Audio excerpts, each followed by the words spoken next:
និស្សិតដែលគាត់ទៅសិក្សានៅប្រទេសចិនសុទ្ធតែដឹងថានៅប្រព័ន្ធអប់រំនៅប្រទេសចិនគឺមានការជឿនលឿនខ្លាំងហើយមួយទៀតធនធានក៏មានច្រើនដែរមានទាំងសិក្ខាសាលាឬក៏ project ជា lecture ជាដើមអញ្ចឹងឱកាសទាំងអស់ហ្នឹងដែលបានឲ្យជំរុញឲ្យនិស្សិតគាត់មានការប្រកបខ្លួនឯងខ្ពស់ហើយក្រៅពីហ្នឹងគាត់ក៏អាចមានជា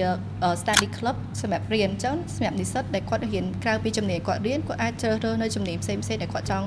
រៀនដែរហើយជាក់ស្ដែងសម្រាប់បទពិសោធន៍ខ្ញុំផ្ទាល់សម្រាប់ថ្នាក់បរិញ្ញាបត្រនៅពេលហ្នឹងអ្នកគ្រូគាត់មានមុខវិជ្ជាមួយគាត់បានឲ្យនិស្សិតទៅធ្វើកិច្ចការចាស់គាត់ដាក់ homework ផ្សេងៗអញ្ចឹងឲ្យនិស្សិតគាត់សាកល្បងនៅពេលហ្នឹងដោយសារខ្ញុំរៀន COVID អញ្ចឹងនិស្សិតគាត់ឲ្យយើងដាក់ទៅថតជាវីដេអូដើម្បីចែករំលែកទៅកាន់មិត្តភ័ក្តិទាំងអស់គ្នាហើយពេលហ្នឹងចាប់តាំងពីពេលហ្នឹងមកខ្ញុំចាប់អារម្មណ៍ថាការថតវីដេអូក៏ជាចំណង់ចំណូលចិត្តថ្មីរបស់ខ្ញុំដែរអញ្ចឹងខ្ញុំគិតថាពេលហ្នឹងកំឡុងពេលរៀនគ្រូគាត់មិនមែនគាត់ផ្ដោតទៅលើតែជំនាញយើងរៀនមួយមុខទេគាត់អាចមានផ្ដល់ឱកាសឲ្យយើងអភិវឌ្ឍនៅជំនាញផ្សេងៗឲ្យយើងដែរហើយមួយវិញទៀត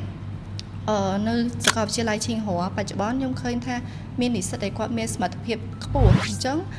ទាំងទ្រឹស្ដីនិងការអនុវត្តផ្ទាល់គឺគាត់សិតតែខ្លាំងអញ្ចឹងការចាស់បរិបត្តិដែលគាត់រៀនហ្នឹងអាចនឹងមានសម្ពាធខ្លះដែរប៉ុន្តែខ្ញុំគិតថាសម្ពាធទាំងអស់ហ្នឹងក៏ជំរុញលើកទឹកចិត្តឲ្យនិស្សិតគាត់មានការប្រវត្តិខ្លួនឯងបានកាន់តែខ្ពស់ដែរ